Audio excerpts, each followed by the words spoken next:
Hi, it's me again with Corel Roll Tips and Tricks.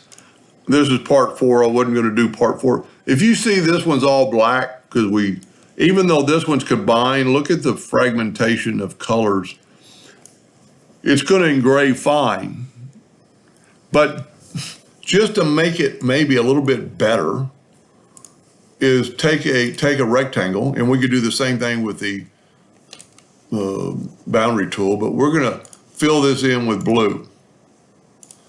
Now, normally what I do is break the curve apart, but if we move this blue out of the way, it's got a negative of our photograph. Now we can take the Smart Fill tool and set it on black and fill this in. And now we have a perfect copy, all in black, just like this one is. So the one I'm doing this for, I'm going to send you all 3 of these.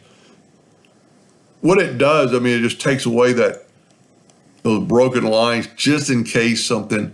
You can see that this is just solid because if we left click, right click, if we left click, right click this, we get that.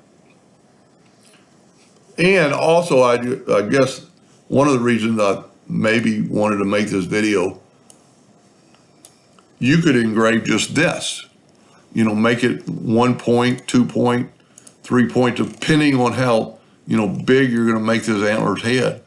That wouldn't look bad engraved there, or one of the 3. Anyway, I hope that helped Tim a little bit. Thank you for watching.